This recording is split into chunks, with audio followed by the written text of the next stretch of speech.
Hello everyone, my name is Frans Jacobs and welcome back to another episode on the Band of Insiders podcast. New week, so new feature episode, and I got something super interesting and super positive for you today. I hope this will inspire some of you because I think it's important to share hopeful, inspiring and positive stories when it comes to new technologies. And this story I heard myself last week, and when I heard it, I was like, in awe, and I really wanted to share this with you as well. The story of a particular company that uses AI for good. The story for today, from patient to pioneer, the true story behind every cure. Today we're going to talk about AI. How surprising, right? But let's discuss some of the frustration that I sometimes see and hear as well.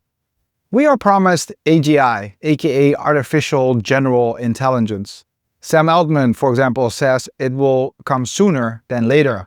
Elon Musk says it will happen within the next few years. And futurist Ray Kurzweil says we will reach human-level AI in 2029. And there are many, many more that think that. Besides the speed of when it will arrive, the impact, according to these experts, will be massive, right? It will solve every disease on the planet, cure cancer, solve climate change, and bring us to a world where everything is free, a true utopia. But, and this is where, for some, the frustration also comes in. Although all these experts are predicting these very hard to grasp outcomes and changes, how come our social media feeds are just filled with AI-generated stuff that really doesn't matter? Such as viral clips of Sam Altman stealing GPUs at Target. Is that what we're all waiting for to see? This feeling takes me back to a presentation I was giving at the University of Utrecht in 2024, and one of their professors actually confronted me about it, asking where the real impact of AI is. I already had multiple examples back then of things that were in the works, but luckily there's even more now. So what about all the big promises? Well, there's more amazing news besides new GPT models and crazy AI-generated videos and images. When we discussed the Google AI Empire Deep Dive a few weeks back, we already saw that Google DeepMind is truly changing the landscape of multiple critical industries such as healthcare and energy. I think part of the reason we're not hearing more of this has to do with the social algorithms that are optimized for engagement. And guess which emotions results in stronger and better engagement? Negativity, not positivity. But okay, I'm not going to rant about horrible algorithms. I want to help change it by spreading the word about some of the amazing things AI is already doing for us in industries that really matter. Today we're going to talk about such an example. So let me introduce you to Every Cure. Every Cure is a non-profit founded by Dr. David Fajgenbaum, Dr. Grant Mitchell, and Tracey Sikora with one big goal: to unlock the full potential of existing medicines. Instead of waiting decades for new drugs, they use AI to uncover treatments hiding in plain sight, sometimes inside medicines we already have. But before we talk about how they're doing it, let's start with the why. Because this is the story of the doctor who saved his own life. Dr. David Fajgenbaum was 25 years old, studying medicine at the University of Pennsylvania, when his body suddenly started to fail him. It began with fatigue, then swelling, and within weeks his organs began shutting down. Liver, kidneys, bone marrow, all collapsing at once. He went from helping patients one day to becoming one himself the next. 6 months in the intensive care unit followed. He nearly died 3 times. Doctors had no clear diagnosis, no treatment, and no answers. In his words, he realized what he later called the Santa Claus theory of medicine. The naive belief that somewhere out there a team of scientists is working on every disease. But when he looked around, he saw that wasn't true. Not for him and not for the 14,000 diseases that still have no approved treatments. Most people would have given up. David didn't. He left the hospital determined to change the system. He began collecting and storing his own blood samples every few weeks, hoping that if his disease would return, he could analyze what was happening inside his body. When it did come back, he used those samples to run advanced blood analysis, what we now call proteomic profiling, and found something remarkable. His immune system's communication network, known as mTOR, was stuck in overdrive. That discovery connected his condition to a drug originally developed for kidney transplant patients called sirolimus. He asked his doctors to try it. It wasn't made for his disease, it wasn't officially approved, but it targeted the same biological pathway. That was 11 years ago. He's been in remission ever since. This wasn't luck or magic. It was science, data, and hope powered by a willingness to look beyond the rules. And it sparked a new question that would define his life's work. If one existing drug could save his life, how many others could save someone else's? That question became the foundation for EveryCure, the nonprofit that David co-founded. Their mission is simple but massive. Use artificial intelligence to uncover new uses for existing medicines, and in doing so, accelerate treatments for every disease on Earth. It sounds almost impossible until you look at the numbers. There are over 18,000 known human diseases. About 14,000 of them have no approved treatment. Yet, we already have more than 4,000 FDA-approved drugs. Each one of those drugs interacts with the human body in thousands of ways we don't fully understand. EveryCure's AI systems scan medical literature, patient data, and molecular interactions to find hidden connections between those drugs and untreated conditions. It's kind of a digital detective work, pattern recognition at a global scale. Instead of waiting 10 to 15 years and spending billions to develop a single new medicine, AI can reveal that the cure might already exist. It's just sitting in another database filed under a different name. That's exactly what happened with sirolimus, and it's what could happen thousands of times more. So how does EveryCure actually use AI? For decades, the process of discovering new drugs has looked roughly the same. Start with a hypothesis, test it in the lab, run animal studies, then move to human trials. It's slow, expensive, and uncertain. On average, it takes 10 to 15 years and billions of dollars to develop a single new drug, and 90% of them fail before reaching the market.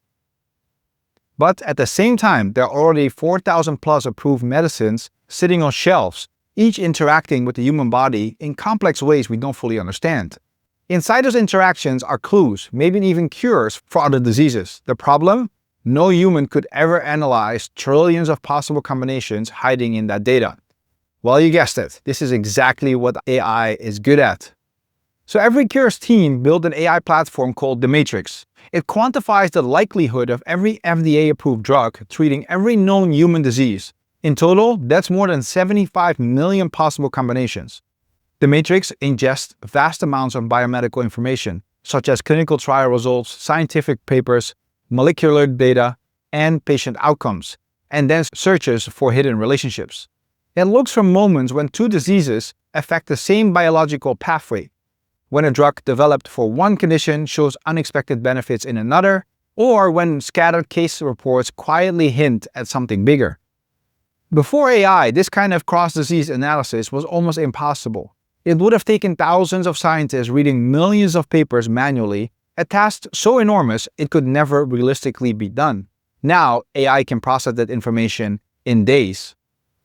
The real power, however, is not just speed, it's context.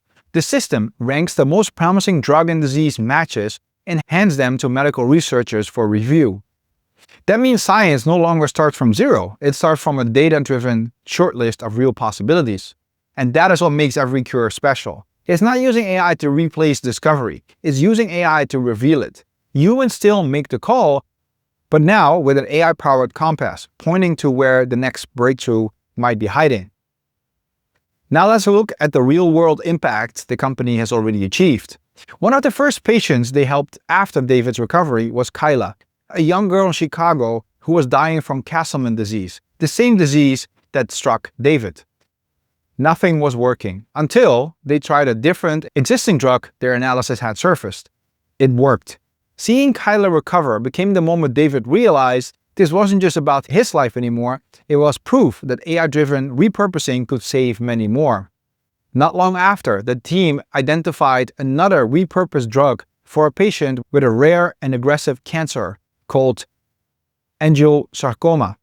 That treatment, too, showed unexpected promise. It became a second proof point that the same process which saved David and Kyla could uncover new hope for completely different diseases. As their AI systems grew more powerful, they began surfacing potential matches no one would ever thought to test. Like lidocaine, the numbing agent used every day at the dentist's office, scoring unusually high as a possible therapy for breast cancer. The data suggested lidocaine might actually help kill cancer cells and could even reduce recurrence if injected around tumors before surgery. A simple, inexpensive, well-known drug reimagined through data. Each of these examples captures what makes every cure extraordinary. The possibility that somewhere in the 4,000 medicines we already have, countless other cures are quietly waiting to be found, and AI is finally showing us where to look. What makes this even more powerful is that humans remain at the center of it all. Every cures team includes doctors and scientists who work side by side with engineers to interpret what the AI finds. The algorithms surface possibilities, but it's people who decide which one truly matter. In David's words, it's AI pointing us to the possibilities, but humans deciding what helps people. It's a partnership, not a replacement. Proof that the best breakthroughs still happen when data and human judgment work together. Now let me leave you with some closing thoughts. I genuinely believe AI has the potential to bring us closer to an utopian world. Not a perfect one, I know that. There will always be challenges, just different ones probably, but one that is a net positive for humanity. The implications go far beyond automating marketing tasks or generating funny memes and videos. I just hope that people don't forget that. It's easy to dismiss AI as a bubble, to say it's all hype or fake promises, or to question why people and companies are spending billions on compute and energy for something that might not even happen. But what if it does? What if we actually get there? Innovation has always been driven by people who were just crazy enough to try something that had never been done before. People willing to pour their time, energy, and money into a promise. And even if this turns out to be a bubble, I still have enormous respect for what's being built. Because even if we never reach AGI, even if what we have now is all we get, it's still transforming everything around us. It's still changing and saving lives. Just look at every cure to see proof of that. AI is already having real-world, real-life impact. So yes, all of this chaos, hype, and experimentation is worth it if you ask me. If this story resonates with you, help me spread a bit of that positivity. The more people understand the good that is being built, the more we all push toward a future that's truly worth the effort.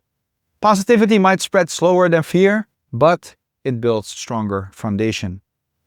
That's it for this week. I was absolutely inspired by this story of every cure and especially of Dr. David. So I just immediately thought that I needed to share this with you as well. I hope you enjoyed it. If you did, feel free to share it around with your friends or colleagues or whoever you think might find this interesting. And while you're at it, please do leave a review, 5 stars if you like it on your favorite podcast platforms. And don't forget to subscribe. Thank you again. This was another feature episode on the Band of Insiders podcast. My name is Fajgenbaum, and hopefully see you next week. Peace.